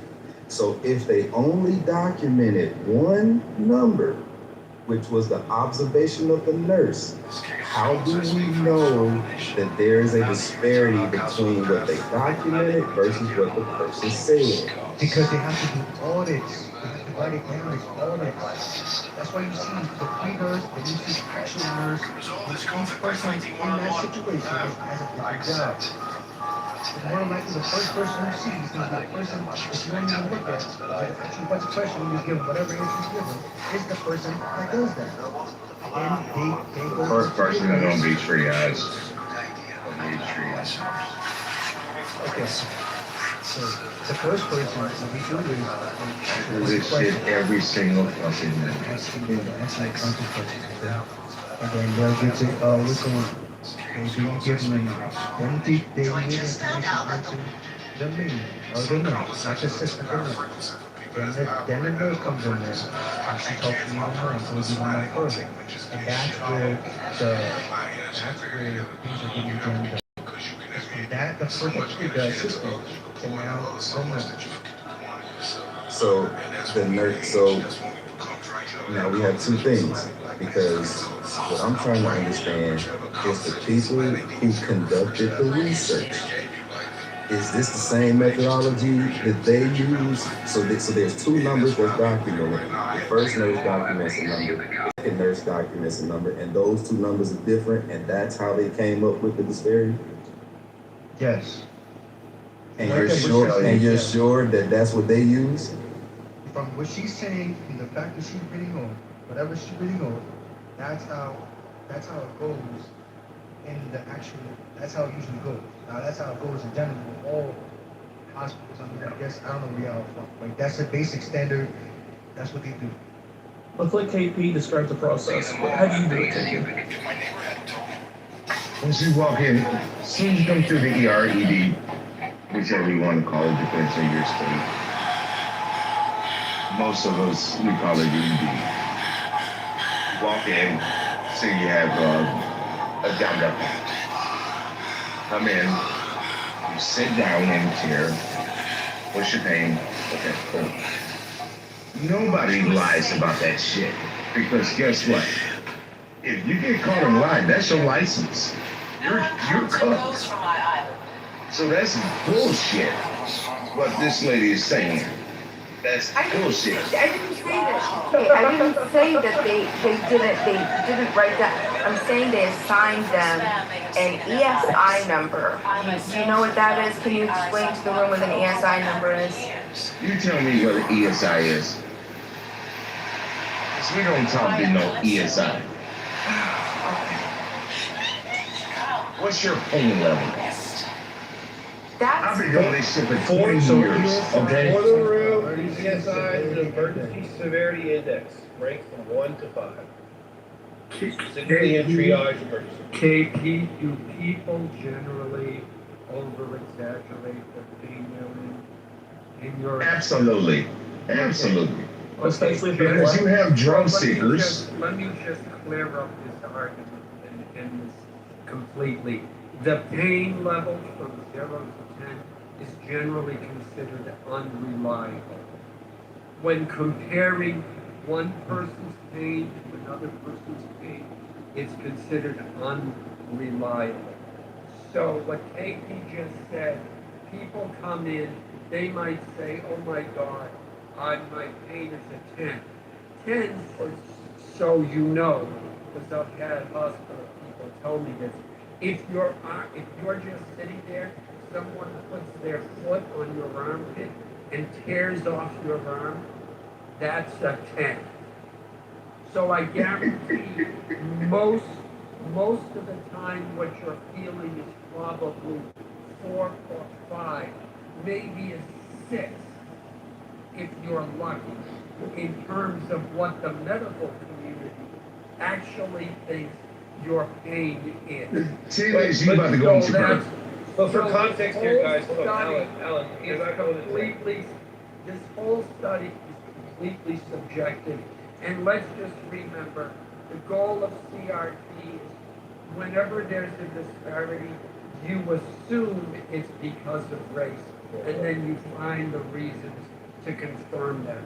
It has nothing to do with reality. Just for context. Okay, so the white supremacist spoke, but the white supremacist was not aware. This was a retro, hold on, white supremacist. All right, wait, hold on. Don't call out the white supremacist. That's very rude. He is, I'm sorry, I believe that. So this is the thing, white supremacist, white supremacist. Beamer, seriously, don't do that. Yeah, Beamer, don't start. I think it's more offensive. How are you more Now, offended by the of you way, calling Alan so a white supremacist by by the him way, diminishing a study that, like, it's a Because it's retrospective study that is by the letting us way, know Beamer, how Black Americans are being like, this is by crazy. the way, Beamer, Wait, just Beamer, so is there? All right. You can call me if you want. That's true. It's legal to do. You're your own person. yeah, by the way, Beamer. Hold on, Yeah, Beamer, can you put the study in the chat? Hold on for a second, Alan, please. Beamer, if there's a phone number on there, I'm gonna call those people tomorrow and I'm gonna talk to them. So can you put the study in the chat? For context of the room, Beamer's not talking about if the nurse goes to a patient. Serious story. Hold on, that lady. Now, they're not talking about like if the nurse goes to a patient and asks them what their pain level is. She's talking about triage, like you go to the ER. There's only 1 through 5, and the person doesn't tell you. The nurse decides for themselves. Level 1 is like cardiac arrest or like major trauma, like you've been shot, shit like that. Level 2 is like you're having a stroke, or you're having a respiratory disaster, a heart attack, shit like that. Level 3 would be like you're in a little bit of pain, but you're stable, it's not too urgent. And level 4 and 5 is like, yeah, you need to sit down immediately. So what Bima's saying is that the nurses are determining this themselves. It's not like they're asking the patient's saying I'm in pain, the nurse is changing the thing. I think Bima's saying the nurses are racially discriminating, saying, well, if you're black, it's probably not as bad as pain. And if you're white, it shouldn't be that bad, but hurry up and go on. And then for the guy that said, This is bullshit, by the way. if you call it a 10, and if you call it a 10, that means somebody stepping on your shoulder and putting it out of socket.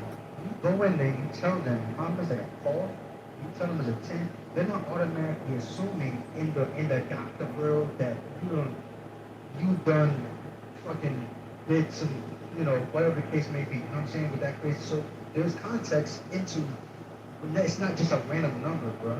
And you're giving, and it also, again, what Mike just said is exactly true, is exactly right, is that what she's saying is that the severity level with the number that was ran down to severity level was actually lower. Yeah, But if Mike is right, then he did. Sorry, go ahead. No, go ahead, Mike. This happens in real life. But let me just give a quick example. I took my brother to the ER. I've taken him a few times for kidney stones. He knows to tell them he's having chest pains. If you tell the triage nurse you're having chest pains, they will take you back faster and he will get the pain medication faster and end his suffering. But if you don't tell him that, you will sit in the ER and suffer until they can see you, because kidney stones cannot kill you, but chest pains can, so they get priority. So if you lie, which he did, and tell him you have chest pains, they will see you right away, then they will give you the pain, and then it will pass. So that's how that's the one way it can apply. So maybe they would believe a white person over a black person. I don't know. But go ahead. This happened to me. This happened to me. I went to the ER one time. I felt like I was moving some shit and my shit got real fucked up, right? I feel like I pulled a muscle, but I was like having a hard time breathing. I was like, whoa. Like, and my wife's like, just fucking go. I didn't want to go, but she was like, just fucking go. So I went, right? It was late at night. There were a lot of people there. I was there, they checked me in, did all my stuff, and sitting down, and this guy comes in. Guy comes in all fucking weirdo, bro. It's dramatic, talking about he can't breathe, da-da-da. There was a dude nurse, he sits at the desk, he's like, all right, sit down. Don't even take him in the bag, just all right, sit down. And he's like, I thought you can get to my cup. I gotta do it. The guy takes him in the bag, reaches vitals, all right, sit down. And the guy's causing all this commotion, right? And so I get up and I kind of go to the guy's desk, like, look, man, like, you want to take him back before me? Like, I'm okay. Like, I'm not in a lot of pain. And the nurse looks at me, he goes, hey man, withdrawals is a motherfucker. You're going next.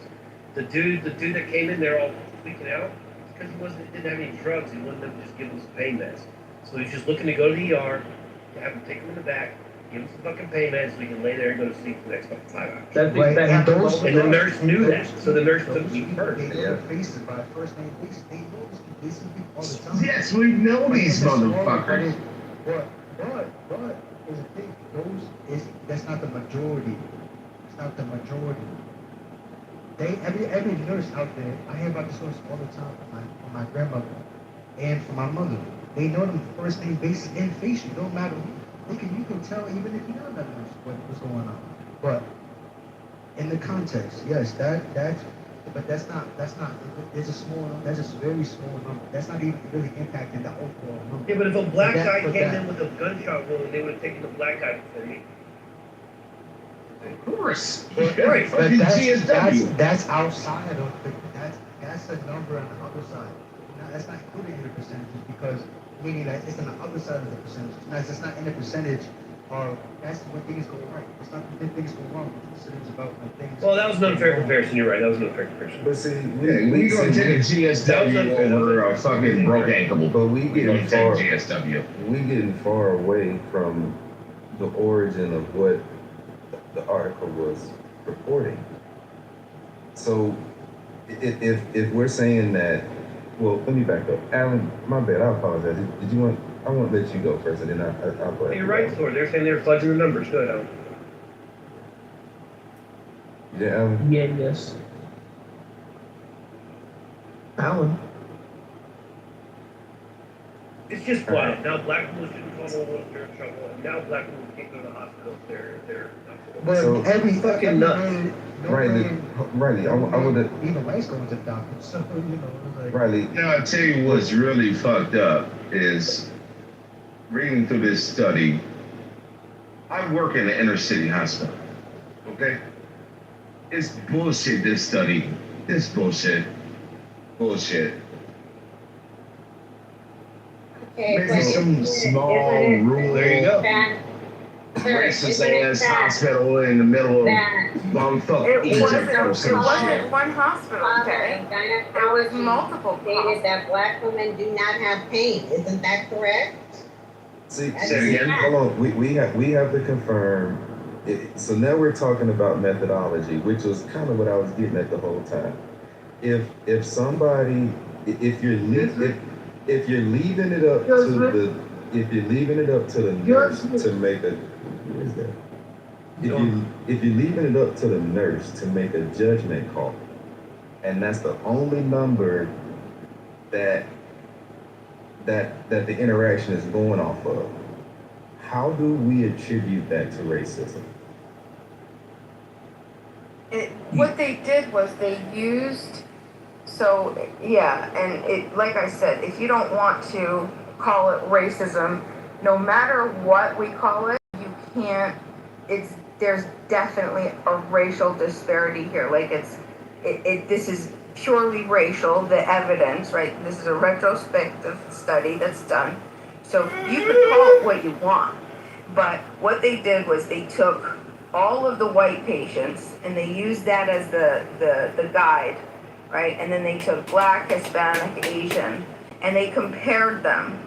Came in, they gave, there was a categories, right, that they gave, 5 categories, like heart, chest pain, shortness of breath, I forget the other one, vomiting, abdominal pain, nausea, stuff like that, okay? And how many people then- did they look and- at?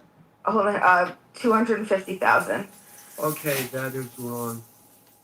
I Okay, just so- looked it up. So you could, It was 222 medical students. It was mock scenarios.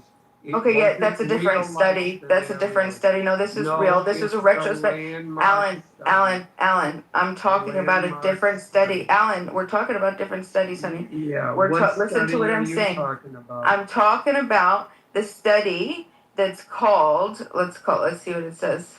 That's what they called it. From the Western Journal of Emergency Medicine, racial differences in triage for emergency department patients. And where was it done? This was done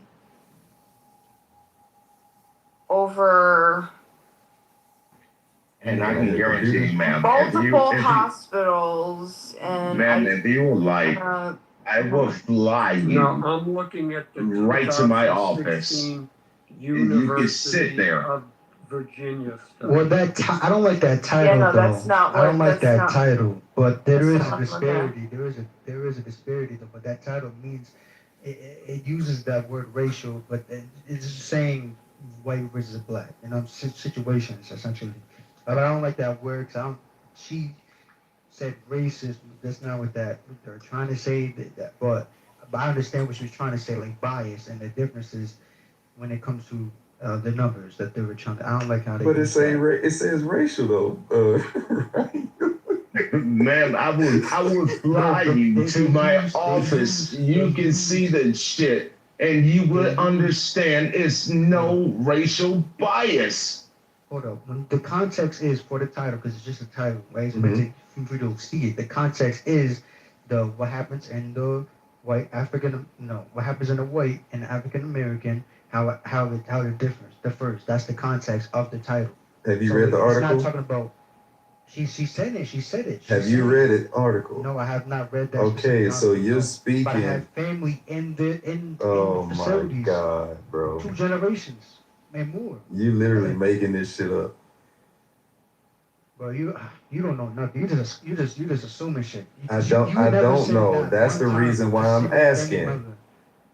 That's the reason why I'm asking. I'm asking because I don't know. Preferential So- treatment based on urgency. You ask questions when you don't know. You don't sit back and eat popcorn because that's how you end up in the hospital. Preferential treatment based on urgency. There You ever go. been in there? There you go. I'm asked no, because the question is, this is the reason y'all keep getting hung up on this, and I'm trying to figure out how understanding this. Y'all said in the beginning that the nurse would hear a different number and then write down a different number. for 2 different things, Sword. They're 2 different, and it's not. But you understand that, right?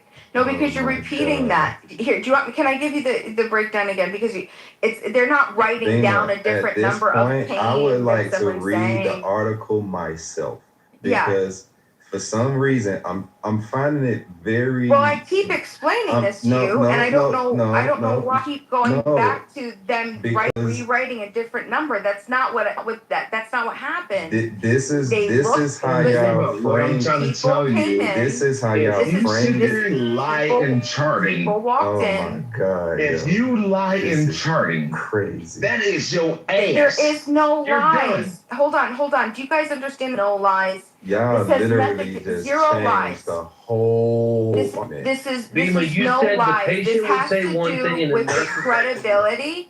This has to do with the belief of the credibility of Oh the my patients. That's what God. this entire study is on. Okay, you come It's in there. based on. So when Yeah, ever somebody since then.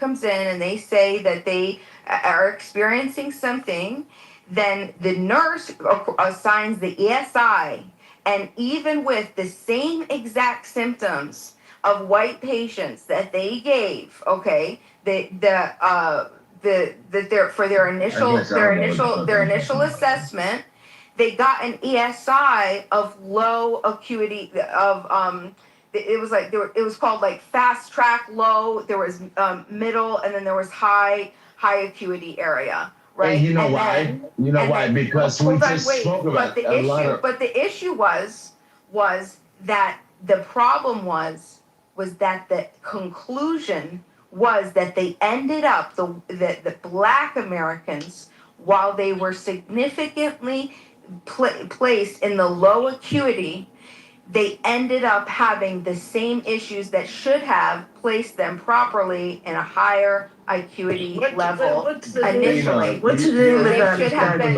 And this is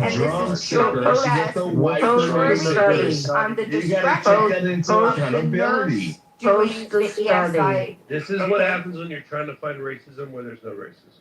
Bro, because in the What are you beginning, she talking was about? Everybody's because ignoring You have to what's take an happening here. accountability of the Beamer. white drug seekers and the black drug seekers that's in that study. When you come in here, And I know you by your fucking first name because guess what? You want that 5-hour high. Bima, when you were talking in the beginning, I don't know if you recall this or recognize what you were saying, but you literally were using the term trust. You said Yes, that correct. the nurses, okay, correct. So now, when you use terminology like that, now I have to look at the person who's conducting the audit to confirm. How did you come to the conclusion? The audit person wasn't there. So how did you come to the conclusion that there was a trust issue when you were not there? Right, so I How can are you explain. quantifying this? I'll explain. So I'll try to explain one more time, okay? So this was a retrospective. So what they did was What they was the pulled name of the study, they please? pulled Alan, please, I already read it. I just be patient. Put it in the So chat. they pulled the 250,000 files from 250,000 patients across 7 hospitals. Okay, so when first they have to have it needed to be an ER visit, right? So specifically there were ER visits. Then they look at the recorded race, the age, the gender, the arrival, the complaint, and the disposition. Then, okay, and that is what the patient told the nurse. Then the nurse records the ESI, and the nurse puts that patient in an ESI of either initial low, mid, high placement. And then they recorded whether those patients later ended up requiring high acuity care. So then they grouped them, and they put them study to study, black, Asian, Hispanic, whites. When they came in and they had this complaint with this disposition, they put white people, Hispanics and Asians, in high acuity placement when they put in ESI, while the nurse put black patients in initial low acuity. However, those black, and the only ones that mattered were the studies that when the patient left, they ended up also requiring the high acuity care. Okay. Now, thank you. So now this still leads to more questions. Okay. Well, no, because it's funny that when y'all actually took the time to listen, you can actually answer the question. We could have got here a long time ago. Now, my next question is for the white people in that test. Did they have to receive higher care than what they were originally categorized as? Was there any change in their classification? They were used as the baseline. White patients were used as the baseline. So you don't know. No, I'm saying that white patients were used as a baseline. So Hispanic, Asian, and Black Americans were based off of what they received for the results of what white Americans used. Yeah, that doesn't answer his question though. It exactly answers his question. No, he's saying Good night, retards. Good night, retards. Love you, retards. Take care, retards. Fucking retarded. Bima is retarded and she's white trash. No, I keep garbage.